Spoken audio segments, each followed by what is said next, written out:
it all began when I moved into my new apartment. I was excited to start fresh, and my best friend, Sarah, gifted me a beautiful antique mirror as a housewarming present.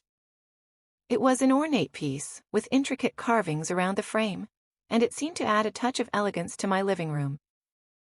Little did I know, that mirror would become the source of my nightmares.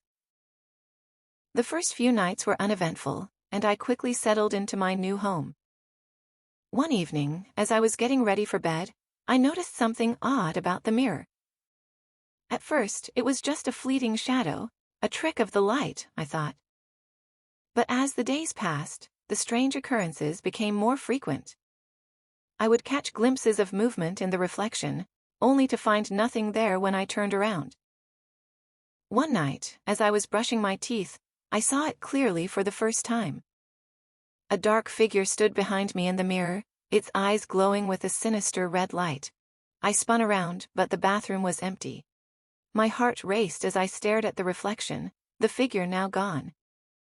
I tried to convince myself it was just my imagination, but deep down, I knew something was very wrong. The next few weeks were a blur of sleepless nights and increasing paranoia.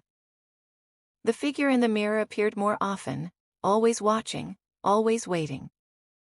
It never moved, never spoke, but its presence filled me with an overwhelming sense of dread. I tried covering the mirror, but it didn't help. The figure seemed to seep into my dreams, turning them into vivid nightmares. One particularly restless night, I woke up to the sound of whispering. It was faint at first, but it grew louder, filling the room with an eerie chant. I felt a cold breeze and saw the mirror glowing with an unnatural light. Summoning all my courage, I approached the mirror and pulled off the cover. The dark figure was there, closer than ever, its eyes burning into mine. As I stared, transfixed, the figure began to move. It reached out a hand, and I felt a cold grip around my throat. I couldn't breathe, couldn't move. The whispers grew deafening, and the figure's face twisted into a malevolent grin.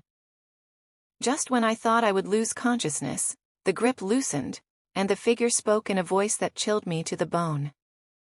"You cannot escape me." I stumbled back, gasping for air. The figure vanished, but the fear remained. I knew I had to do something before it was too late. The next day, I contacted a local priest and explained my situation. He agreed to come to my apartment and perform a blessing. When the priest arrived, he immediately sensed the malevolent presence. He performed the blessing, reciting prayers and sprinkling holy water around the apartment. As he approached the mirror, the air grew colder, and the whispers returned. The priest continued undeterred, placing a hand on the mirror and commanding the demon to leave. The mirror shook violently, and the figure appeared once more, its eyes filled with rage. But this time it seemed weaker, less substantial. The priest pressed on, his voice unwavering. With one final prayer, the figure let out a blood-curdling scream and disappeared in a flash of light. The mirror cracked, and the room fell silent. I thanked the priest, feeling a sense of relief wash over me. The mirror was broken, but the demon was gone. I disposed of the pieces, making sure they were buried far away from my home. The nightmares stopped and the whispers ceased.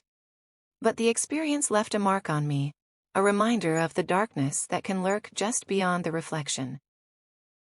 To this day, I avoid mirrors as much as possible, and I never take gifts from antique shops. The memory of the demon in the mirror haunts me, a constant reminder that some things are better left unseen.